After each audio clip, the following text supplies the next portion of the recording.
안녕하세요, 문어주주입니다. 오늘 여러분의 손에 쥐어드릴 작품은 나기분 마푸주의 미라마르입니다.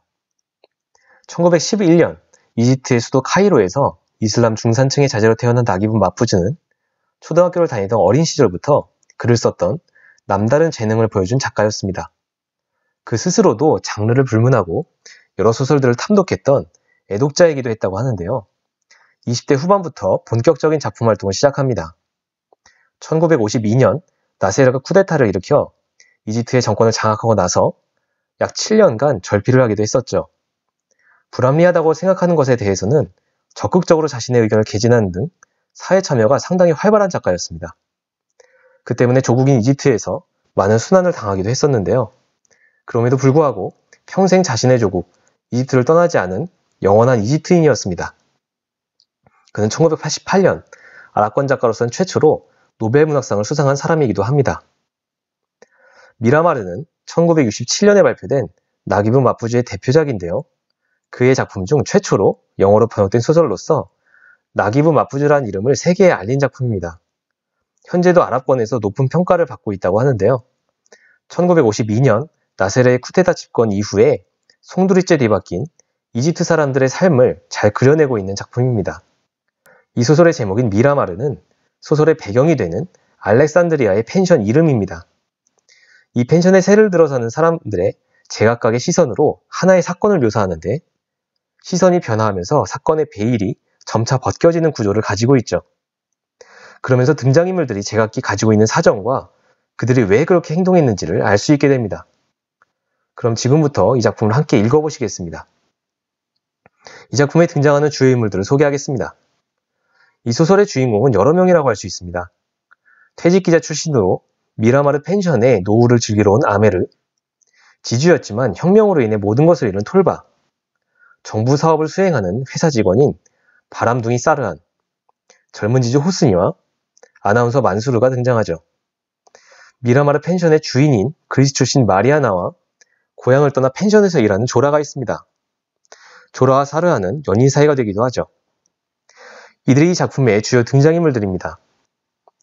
이 작품의 주요 줄거리를 소개하겠습니다. 앞서 말씀드렸듯이 소설은 등장인물들의 시점을 변화해가면서 이야기를 구성합니다.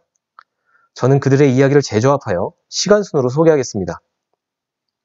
이 소설의 배경은 1950년대 이집트 알렉산드리아입니다. 아메르란 이름의 남자는 기자 출신으로서 이집트의 근현대사를 목격했던 사람인데요.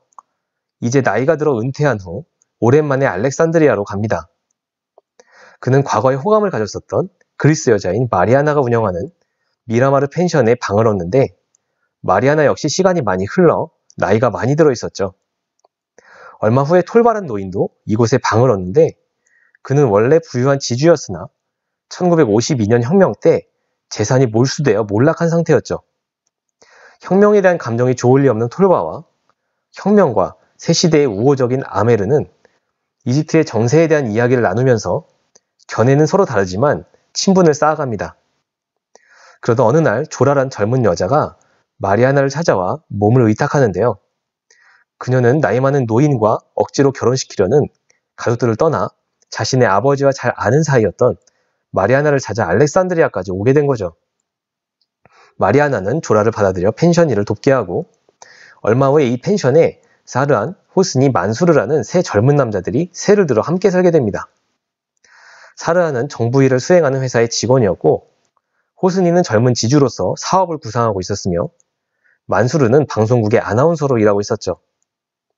그들은 각자가 처한 상황에 따라 혁명과 이집트의 정세에 대해 제각각의 견해를 가지고 있었습니다. 이들 중 사르한이라는 남자는 펜션에 오기 전에 사피아라는 여자와 동거 중이었는데요. 그녀와의 관계에 실증을 느끼던 중에 장을 보러 나온 조라에게 첫눈에 반해 그녀가 일하는 미라마르로 온 것이었죠. 그는 사피아와의 관계를 깨끗하게 정리하지 못하면서도 조라에게 지속적으로 추파를 던지고 마침내 조라의 마음을 얻죠. 한편 젊은 지주인 호스니는 새로운 학문을 배우지 못한 자기 자신에 대한 콤플렉스를 가지고 있었고 사업 구상을 한답시고 누군가를 전전하며 방탕한 생활을 합니다. 만수르의 경우에 카이로에서 생활하다가 경찰인 형에 의해 자기 친구들인 혁명 세력들로부터 반강제로 격리되어 알렉산드리아로 오게 된 거였습니다. 어느 날 사르하는 동거녀인 사페아와 크게 싸우고 미라마르로 돌아오는데 사페아가 그의 뒤를 따라옵니다. 두 사람은 펜션에서 또 싸움을 벌이는데요. 조라가 그들을 말리다가 사페아와 싸우게 됩니다. 사페아는 사르왕과 조라의 관계를 직감적으로 깨닫고 떠나버리죠. 한편 방탕하게 살던 호스니는 어느 날 술에 잔뜩 취해 평소에 호감을 가지고 있던 조라를 성폭행하려 하지만 사르한이 나타나 그를 제지하여 미수에 그치고 맙니다. 하지만 펜션 주인 마리아나는 호스니가 내는 방세가 아까워 그를 쫓아내진 못하죠. 사실 조라는 진취적이고 적극적인 신세대 여성으로서 글을 배워 새로운 직업을 가지겠다는 마음을 품고 알레아라는 이름의 여교사에게 과외를 받는데요. 조라를 딸처럼 아끼는 아메르는 진심으로 그녀를 격려합니다. 조라를 사랑한다는 사르하는 내심 가난한 그녀와 결혼하는 것이 자기에게 도움이 안 될 거라고 생각하지만 그녀를 떠나지 않고 계속 곁에서 질척이죠. 그러다가 사르하는 조라의 여교사인 알레아와 바람이 나고 이 사실을 알게 된 만수르는 사르한과 싸움을 벌입니다. 만수르 역시 조라를 아끼는 사람 중 하나였기 때문이죠. 이 일로 마리아나는 결국 사르한을 펜션에서 쫓아냅니다. 방을 빼던 사르한은 호스니와 시비가 붙어 주먹 다짐을 하고 예전부터 계획했던 밀수 사업에 투신하기 위해 스완으로 떠납니다. 사르한의 행성지를 알게 된 만수르는 그에 대한 살의를 느끼고 그의 뒤를 쫓아갑니다. 스완에 도착한 사르한은 밀수 사업이 덜 미잡혔다는 이야기를 듣고 자살을 택하고 만수르는 그의 시신에 발기질을 하고 돌아옵니다. 며칠 후에 사르한의 사망 소식이 신문을 통해 알려지죠. 마리아나는 경찰이 자기 펜션에 들이닥치기에 두려워 사르한과 인연이 있는 조라를 미라마에서 내보내고 아메르는 당차게 떠나는 조라를 진심으로 축복합니다. 이제 이 작품에 대한 감상평을 공유하겠습니다. 먼저 이 작품은 혁명이라는 거대한 시대의 변화 앞에선 인간들의 보편적 모습을 보여주고 있다는 점입니다. 조문학 작품은 보편성 속에 작가가 속한 문화의 특수성이 나타나고 반대로 특수성 속에 인류 보편의 모습이 드러나는 작품이라 생각합니다. 이 작품 미라마르가 바로 그렇다고 할 수 있는데요. 이집트라는 특수한 문화 속에서 인류 보편의 모습을 잘 그려내고 있는 작품인 것 같습니다. 이 소설은 1952년 나세르의 아랍 사회주의 혁명 이후를 배경으로 합니다. 혁명이라는 것은 단순히 집권층이 바뀌는 것이 아니라 사람들의 삶을 송두리째 바꿔버리는 것이기도 한데요. 이 소설의 등장인물들 역시 마찬가지입니다. 재산을 몰수당한 톨바, 새 시대에 적응하기 어려운 호스니, 사회 번역 속에 한몫 잡으려는 사르한, 신여성 조라, 그리고 진보적 언론인이었으나 은퇴한 아메르 등이 그렇죠. 이들 각자에게는 혁명이 긍정적 또는 부정적 영향을 미치기도 했지만 모두들 변화된 사회 속에서 살아남기 위해 발버둥 쳐야 했습니다. 이들뿐 아니라 인간은 누구나 변화하고 있는 시대 속에서 살아남아야 한다는, 생존해야만 한다는 과제를 안고 있는데 소설 속에서는 이를 이렇게 표현하고 있죠. 어떤 것도 영원하진 않아. 슬픔도 기쁨도 마찬가지야. 하지만 우리는 계속 살아나가야 해. 운이 나빠서 막힌 길로 들어서면 또 다른 길을 찾아야 한다고. 그뿐이야. 우리 모두는 비록 이집트의 혁명과 같은 극단적인 변화는 아닐지 모르지만 어떤 형태의 변화라도 겪으며 살아가고 있죠. 그리고 우리는 그 변화에 적응하며 살아가야 합니다. 이 소설에 나타나는 인물들의 모습은 변화에 적응하며 생존을 위한 투쟁에 나서는 우리의 모습과 크게 다르지 않죠. 이 부분에서 아랍권이라는 특수해 보이는 문화 속에서도 인간이 겪을 수밖에 없는 보편적 모습을 볼 수 있습니다. 다음으로 작가가 우리에게 보여주고 있는 미래지향적인 태도에 대해 생각해 보겠습니다. 이 소설에서 중요한 역할을 하는 인물인 조라는 자신에게 강요된 전통 사회와 문화를 거부하고 도시로 나선 주체적인 여성으로 그려집니다. 비록 미라마르 펜션에서 허드렛 일을 하고 있지만 그녀가 원한 것은 교육을 받아 새로운 일을 하는 거였죠.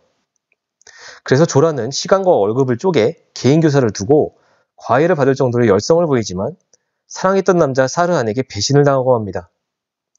펜션의 주인 마리아나는 황당하게도 사르한의 죽음의 책임을 조라에게 돌리고 그녀를 쫓아내버리죠.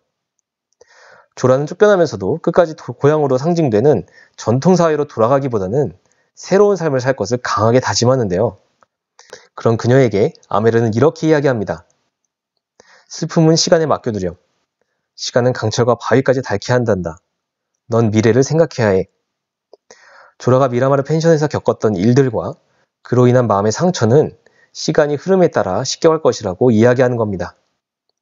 여기서 우리는 작가의 의도를 이해할 필요가 있어 보입니다. 과거의 어떤 일로 인해 받은 마음의 상처와 슬픔에 집중하지 말라는 것이 이 말의 본질적인 뜻이라는 거죠. 지나간 과거의 일들을 더 이상 생각하지 말고 스스로 계획한 앞으로 살아갈 미래에 집중하라는 겁니다. 이런 작가의 생각은 작품의 초반에 나온 아메르와 마리아나의 대화에서도 잘 드러납니다. 좋았던 옛 시절을 기억해요. 전부 지난 일이에요. 마리아나가 꿈꾸듯 말한다. 하지만 우리는 계속 살아가야 하지요. 내가 중얼거린다. 두 사람 사이에 과연 무슨 일이 있었는지 알 수는 없습니다. 하지만 계속 살아가야 한다는 아메르의 말은 지난 일은 시간에 맡기고 너 자신은 계속 살아갈 미래를 생각하라는 작가의 메시지를 전하는 것 같습니다. 마지막으로 미라마르 펜션이 의미하는 바를 생각해 보겠습니다. 아메르는 오랜 기자 생활에서 물러나고 노년의 안식을 얻고자 알렉산드리아의 미라마르 펜션을 찾죠. 아메르뿐 아니라 다른 등장인물들도 미라마르 펜션을 일종의 도피처로 여기고 몰려드는 모습입니다. 톨바는 자신의 재산이 몰수당하고 나서 조라는 원치 않는 결혼을 강요하는 고향을 떠나 호스니는 새로운 사업을 구상하기 위해서 사르안조차도 자기 나름의 행복을 찾아 미라마르로 오죠. 한마디로 이 작품의 미라마르 펜션은 등장인물들에게 자신의 평화와 행복을 찾기 위해 선택한 장소인 셈입니다. 그런데 그들의 기대와는 달리 미라마르에 많은 사람들이 몰려들면서 서로 얽히고 설킨 결과는 사르안의 자살이었습니다. 이 소설이 저에게는 정말 비극적이라고 느껴졌는데요. 그 이유는 각자가 자기 행복을 추구한 결말이 비극이었기 때문입니다. 행복해지고 싶다는 인간 욕망의 결말은 지옥이라는 사실을 스스로 증명하려는 듯이 라는 문장이 바로 이 소설의 주제처럼 보였죠. 우리는 누구나 자신의 행복을 추구하며 살아가는데 나의 행복이 누군가에게는 불행일 수도 있습니다. 서로 긴밀하게 엮여서 살아가는 이 세상에서는 모두가 행복할 수 있는 길이란 없는 것인가 하는 생각이 들죠. 결론적으로 미라마르 펜션은 이 세상의 축소판이고 우리가 살아가는 세상을 비추는 거울의 기능을 하고 있습니다. 여기까지 미라마르 줍줍이었습니다. 이 작품의 서술 기법이 상당히 현대적이고 다루고 있는 주제는 보편적인 것이었습니다. 지금도 아랍 문학을 연구하는 연구자들 사이에서 상당히 높은 평가를 받고 있는 작품이니 꼭 한번 읽어보시면 좋겠습니다. 지금까지 문학 줍줍이었습니다. 다시 다른 영상으로 또 만나 뵙겠습니다. 감사합니다.